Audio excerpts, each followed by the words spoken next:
Hey guys, welcome back to the channel. I'm the TMax. I make videos about language, culture, and travel.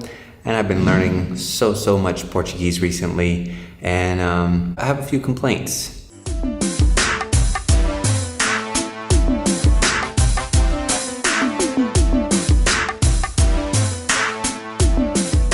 Portuguese is the 6th language that I've learned, and it's actually the first language that I've learned that basic grammar can make you sound like you think you're better than other people. Basic grammar, not advanced grammar. Basic grammar. Put the book on the desk. Coloca o livro na mesa. If I want to say put it on the desk, correct grammar would be o coloca na mesa. Put it on the desk. But in Brazil, they would say coloca ele na mesa. And if you say o coloca, all of a sudden you're a snob and you're using perfect grammar, which some people also don't even think is perfect grammar. They think it's incorrect. Now you're the weirdo because you're speaking correctly. Now there's nothing wrong with speaking correctly. That's the only example that I remember. Normally, when you speak a language, it's your word selection that makes you sound like a snob. Like, I doth, thou, dither. If you speak like that in the US or probably in England, you sound weird. Okay, so I'm not gonna get too much into that, but if you have other examples of where using correct grammar in any language makes you sound weird, put it in the description below. I'd actually be curious if other languages like that. So in Spanish, they had this thing where if you have too many vocal sounds next to each other, you have to change one of them, and that's weird, but okay, whatever. So in Brazilian Portuguese, you can't have two A's next to each other. For example, mandei a encomenda a Ana. You can't say a Ana. So you have to say a Ana and then put the two A's together and put an accent on top that tells you that there's two A's in there. It doesn't change the sound, but it lets you know that there were two A's, but it'd be weird to repeat them, so we're just gonna combine them. Nós can be we, or it can be the plural of nots. Nos can be we or us, or it can be the contraction of in the plural, os, nos. So, nós nos damos nossos nós nos países. And I thought Spanish was like very vowel-y, but Portuguese is like a whole nother level of vowel-iness because they don't like consonants, it seems. Here's a list of words that have 3 vowels in a row. And usually it's the third person past tense conjugation that uses 3 vowels in a row. But then there's also some words that have that.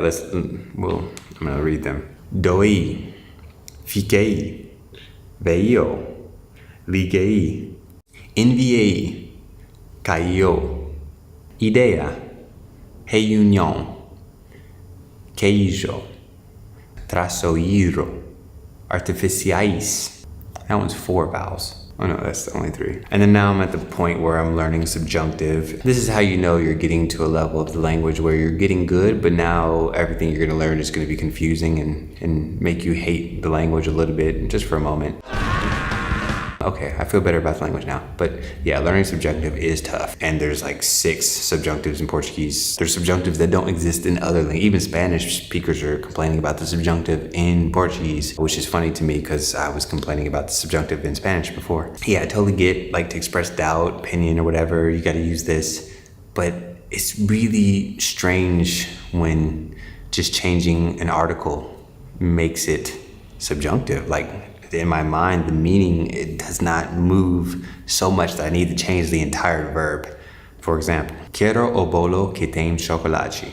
Present tense, I want the cake that has chocolate. But if I change the to a, so just change it to a different article. Quero bolo que tenha chocolate.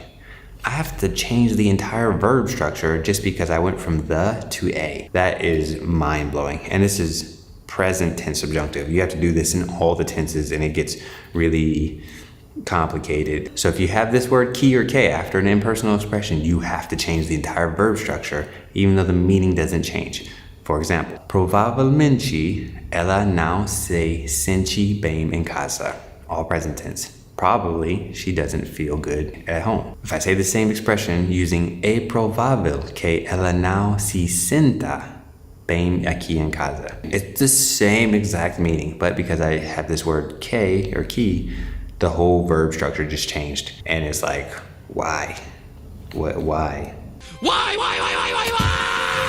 Negating opinions. Whether it's positive or negative, why are we changing the tense based on the positivity of a comment? For example, acho que vai chover. I think it's going to rain. No acho que va chover. I don't think it's going to rain. Just making that negative, I had to change again, the whole verb structure. And these are easy examples because subjunctive is hard and I couldn't use the hard examples yet. But it gets more complicated. So yeah, subjunctive is... It is just so hard. So what about you? Are you learning any languages? What about that language is irritating to you? Leave a comment below, let me know. We can complain together about why these languages are so difficult, but with the intention of hoping that it helps us to remember these rules and it helps us to speak better in the end. At least that's my goal. Thanks for tuning in. Hope to see you in the next video.